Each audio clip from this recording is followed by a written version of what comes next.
All right, hello everybody. So in this video, I want to give a quick demo of how to do web hosting on Firebase in order to be able to sort of walk you through this process. So the idea here is that if we have a web application, a React application that we've built using client-side routing, like with React Router, we can't host that on GitHub Pages, like we've been doing in the past. GitHub Pages is not able to handle the fact that the React Router wants to be able to have different paths that then refer to different views of the same page. If you try to go to a different path in GitHub Pages, it's actually going to try to take you to a different file, right? A different HTML file, which is not what we want to have happen. We want to have, no matter what path we use, it always goes to the same HTML file, right? The same application, and then we do the routing about what content we show on the client side. So GitHub Pages can't handle that functionality. So what we're going to do instead is we're going to use an alternate hosting service. There are lots of other ways we can host web applications in the world. For this class, we're going to be using Firebase to do that work. So what is Firebase? So this is a big ad, right? They have now, but Google's doing everything with ads right now. So Firebase is what refers to as a web backend solution. It is a service. It's like a website that provides a backend, sort of a server for your web applications. It provides things like databases. It provides user authentication. It provides AI features. It provides all kinds of stuff that you can use to build out applications and web systems without having to sort of make a server on your own. And one of the things it provides, one of its features, among many, is that it provides web hosting. And it lets us be able to put a web page on the internet. It gives us a space, a URL for that. And that hosting, by default, is able to handle client-side routing. It's able to handle variable paths that always direct to the same place. Right? That works fine without us needing to do any extra work. So when people say that they're using Firebase, there's actually lots and lots of things they might mean by that, because Firebase provides lots and lots and lots of different services, lots of different functionality. So we are going to, right now, be talking about using Firebase for hosting, right? How do we use the hosting piece of what Firebase does apart from all the other pieces that Firebase does? In the following weeks, in the following classes, we'll talk about using it for making a database and for managing database work. We'll talk about it for using user authentication work, right? We'll do other things using Firebase, but for now, we're going to be talking about using Firebase just for the hosting part. So we're really talking about hosting on Firebase, not everything else in this video. Okay, so the process for deploying a React application to Firebase is not complex, but it's involved. There's a number of different steps we have to do, all of which happen on the command line. We're going to be using a combination of Firebase's command line tools, which lets us manage that service on the command line, and then create React apps scripts, which we've been using to sort of currently run local web servers, but we can also use it to deploy our application. So the full details on how you use these tools and how you actually deploy to Firebase is all defined in Create React Apps documentation. So if you want to go to sort of find the latest current instructions on how to do this, you can go to Create React App. That'll tell you how to deploy to Firebase. I've also generally copied that information into your project descriptions, into sort of your assignment descriptions, so that you can know, here's the set of steps I need to go through in order to actually get my project deployed to Firebase. So I'm going to be following that description and sort of going through this demo to sort of walk you through what that steps look like. Again, it's not hard. It's not complex. It's just there's a number of different steps to do. So I want to give you a demonstration of that so you can sort of see what it all looks like. Okay. So step one, the first thing we're going to need to do is we're going to need to sign up for Firebase. You need to basically both enroll and create, not enroll, but you need to sort of sign up for the service and create a project, sort of an account effectively within Firebase for us to do that work. So if you go to Firebase's website, it's firebase.google.com. Google bought out Firebase years ago. Firebase used to be its own thing, and then Google bought it, and now it's a Google service. From there, you can actually go and sign in to Firebase, and you'll sign in with your Google account. If you got your UW account hooked up to Google, which you should, you can sign in with your UW account. It'll all work fine. If I click sign in, I'm already signed in through this browser and stuff. So if I click sign in, it breaks. So what you'll do is after you've signed in, you're going to go to the console. And so this is a website you can also jump here directly, which is just console.firebase.google.com. The web console here is sort of your dashboard for all the different Firebase projects that you're working on. You'll probably have one project for this class, but I, of course, have many because I've done this demo multiple times and I've done a bunch of stuff. I do a bunch of stuff in Firebase. So once you're signed up for Firebase, right, once you're able to get to the dashboard, to the console, you can go ahead and make yourself a project that you want to represent sort of all the services involved around that application, that project. So you'll do that by clicking this big old add a project button. And then you come up with what you want to do. So you'll need a name for your project. Name it after whatever your group's project is. I'm going to call this React Chat Spring24 because this is my Spring24 React Chat application. Because I'm Spring24 is when I'm recording this video. And so that's what I'm going to be creating, calling my project name. I will hit continue to do that work. It'll prompt me if I want to turn on Google Analytics. I strongly recommend you don't do that. You don't need it, particularly for your class project. It gets in the way. It requires it adds extra stuff into your project. Keep things simple tends to be the easiest way to actually manage your stuff. So you'll want to turn off Google Analytics, not have that available, and then you can hit create project. So this will take a minute for it to get set up. Do that.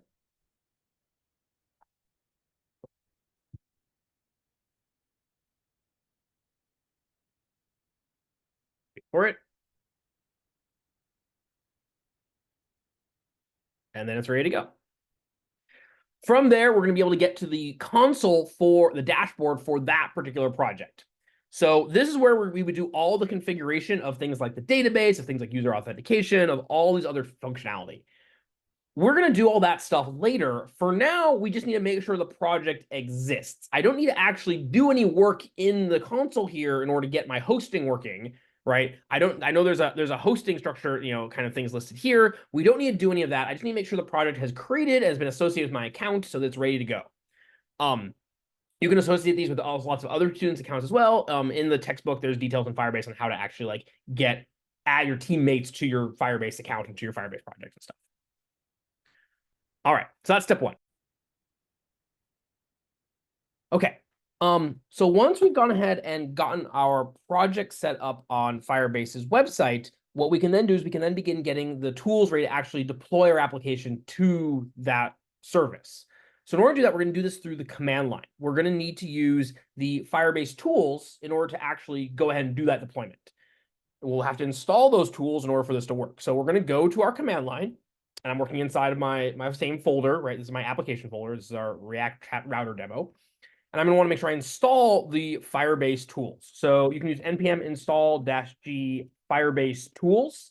This is installing them globally. We're not installing the Firebase library, which we'll use later when we talk about databases and stuff. We're actually installing a set of command line tools. Similar to Jest is a set of command line tools, similar to how Create React App is a set of command line tools. We're installing a global application, the Firebase tools, that's going to let us be able to then do work like deploy to Firebase, which can give us that kind of command.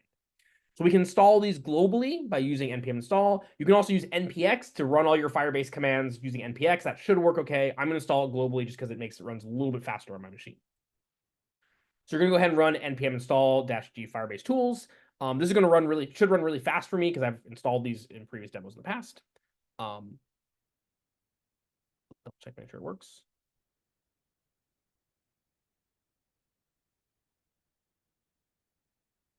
This would be a faster video, except we have to wait for everything to install.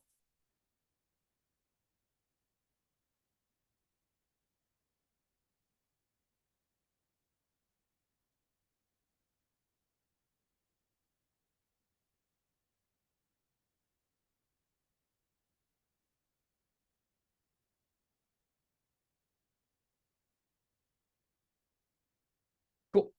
We're installed. We're good to go. Once we've installed the Firebase tools, we can then use them to actually do our deployment. Now, first thing we're going to have to do is we're actually going to have to go ahead and make sure we've logged in at the command line level work, right? You have to actually log in through Firebase. We've logged into the website through the browser, so the browser knows that I'm logged into Firebase, right? The browser knows I'm logged in, but the command line needs to know I'm logged in as well. So we do that by running the command Firebase login. Right. The Firebase command, the Firebase command is the one that got installed when we installed the package. If you were using npx, you'd use npx Firebase login. So we're going to do Firebase login. It should tell me I'm already logged in because, again, I've done this as a demo. If you're logged in for the first time, it should pop up a little browser window that has the sign in with Google, sort of third-party authentication type thing going on. That window will pop up. Sometimes it pops up behind other windows and you have to go see it and it looks like nothing is happening, which is a little bit what might be happening here, but I think it's actually just logging in slowly. So when you're logging in, watch out for that other little pop show up, and then you can sort of say, yes, I want to log in as with my Google account. Whatever account you logged in, you signed up for, you connected to Firebase with, that's what you want to log in as. So I'm logged in as Joel W. Ross. Joel Ross, great, it's good. Cool. So that's step 2. Step 3 is we have to then set up our application, right? Our code, our React code, so that it knows which of these Firebase projects it's associated with. So the way we're going to do that, and we have to then configure it, make it all ready to go.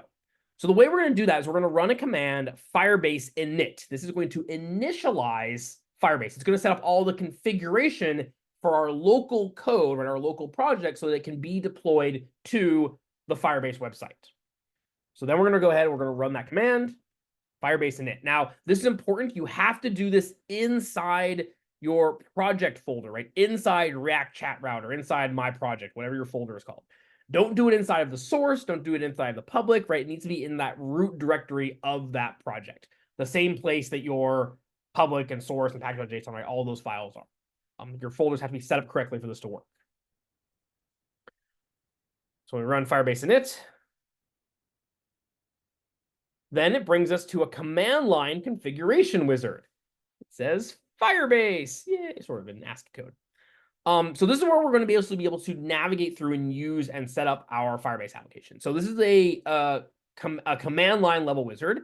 What you can do is you can use the arrow keys to move between different options. So you'll notice at the moment it's saying, do I want to configure the real-time database? If I hit the down arrow key, it moves down, down, up, up, right? We can move through this list, cycling through it using the arrow keys.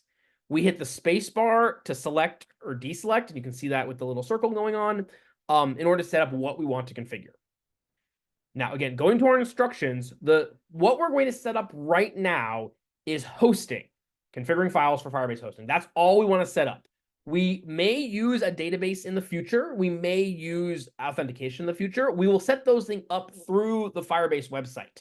For now, all that we're doing on the command line is we are setting up hosting, right? We don't want to do the second hosting, which is setting up GitHub action deploys. We're not dealing with that. You can do it, but it's not required. It's extra configuration. We don't want to deal with it. So for now, we're going to just set up hosting, configure files for Firebase hosting. That's what we want to do. So we're going to make sure that option is selected, right? It's highlighted. It's blue. It has a little arrow next to it, little arrow. And then we're going to hit space in order to say, yes, that's the thing I want to select, right? I want to configure that piece, that only piece. And then we're going to hit the enter key to keep going. So once we've selected that, once we got a little circle checked off, we can say, yes, that's what I want to do. So then the next question is, what Firebase project is this React project associated with, right? Where should it get deployed to?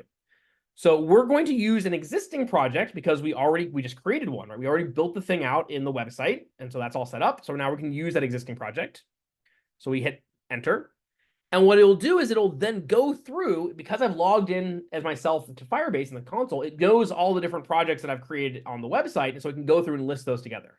So I can then go find the one I want, which was React Chat Spring24. And again, I've done a whole bunch of these. You will probably just have the one item listed, but I can go down and select that, make sure, again, it is the one highlighted. It has the little arrow. That's the project I want this to be associated with. And then I'll hit enter. All right. The next step we need to do, and these notes are, these are all inside the, in the Canvas page, is we have to answer a couple other configuration options. So for one, it says, what folder do I want to use as my public directory, right? Where is the index.html file going to live? We don't want to put public, which is the default, because our public folder is actually like a kind of source code.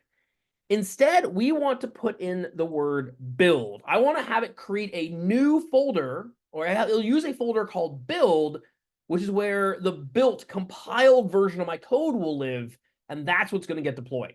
We don't want to deploy the source code that we have from React, because remember that source code is all in JSX, and it has to get transpiled and compiled and bundled up together into code the browser can read. The build folder is where that's going to happen. We don't have one yet. We'll create it in a moment, but that build folder is where those things go. So when it says what you want to use as your public directory, we're going to specify we want to use a build folder, B-U-I-L-D. Do we want to configure as a single page application? So in other words, make sure that all of our routes all go back to the index.html file. This is the whole reason we're using Firebase. So the answer is yes. So I'm going to type in a Y for yes, right? It's prompting me for what my options are. And Y says, yes, please do that configuration. And we hit yes.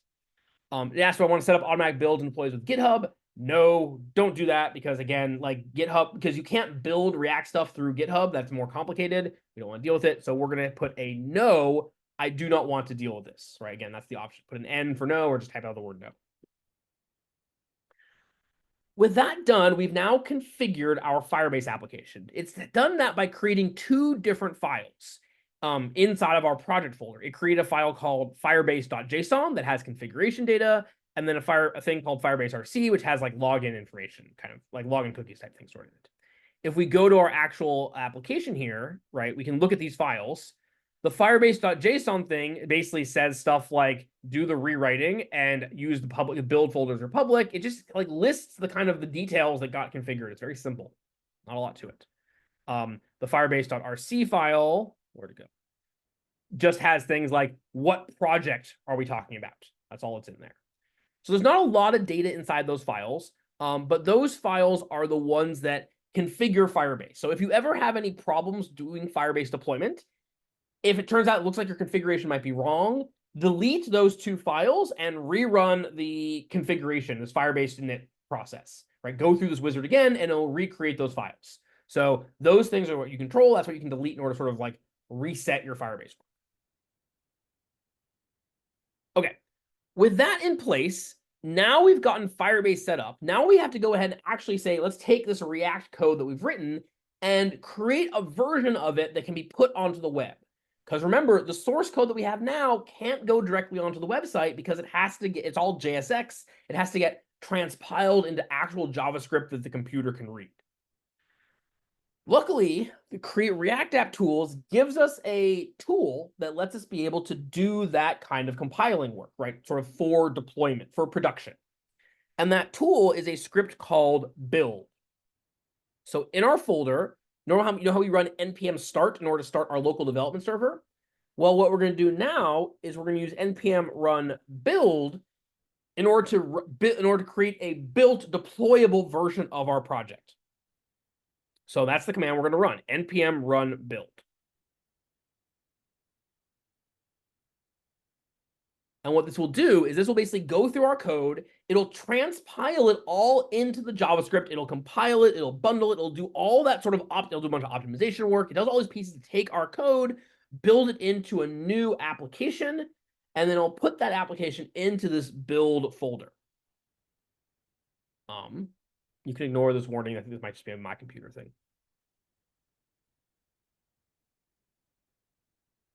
Cool. That doesn't take very long. That just gets it set up. And what that then does is that creates a build, as you can see from our output, it creates a build folder that's all ready to be deployed. So in our, I'll do it in the command line, right? In our folder here, we now have a build folder that contains inside of an index.js, as well as a bunch of compiled JavaScript files from all of our React code that we've already written. So this isn't React code. This isn't readable. This is sort of like, imagine it's like a compiled, bundled up version ready for us to work with. You can double check what this content looks like, right? This HTML file, if I open it up in, oh my gosh, come here, mouse. If I open up in VS Code for me to see really quickly, you can see it's just got the React chat stuff, right? It's really basic. It's just our basic HTML file. That's a thing you can double check to make sure you've built your application directly. If your configuration has been off or you're in the wrong folder, that file might just have the default Firebase, like welcome to Firebase message, in which case you didn't actually build your React application correctly. All right. Once we've built our application, we can now deploy it. We can now put it on the web. And we're going to now do that using our Firebase tools, and we'll use the command Firebase deploy. So we can run our command Firebase deploy, which will take that build folder and upload that build folder to Firebase's web hosting for us to be able to see.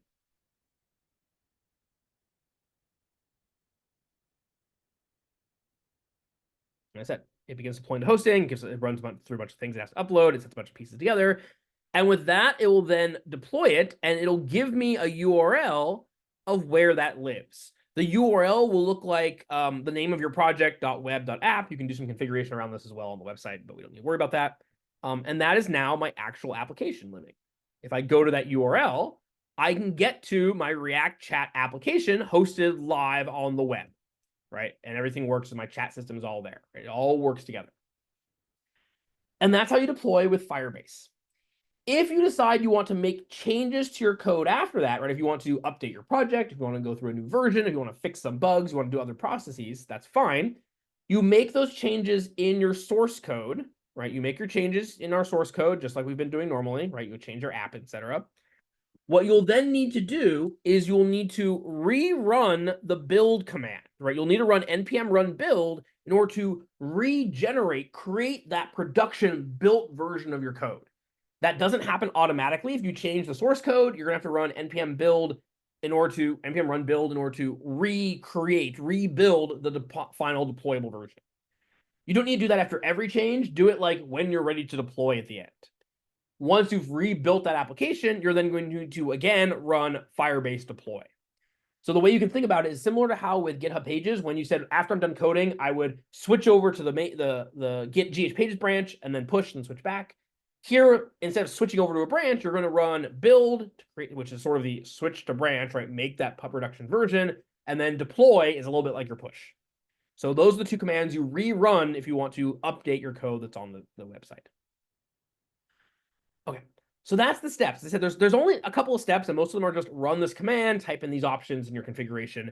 But if you type in something wrong, if your folder structure is off, it can fall apart. If you have one of those problems, let us know, and we can be able to help you figure out how to do this kind of deployment and get everything in place. And that's the basic idea. That gets us to be able to have our router-based version of our application running on Firebase's hosting as opposed to on GitHub's hosting.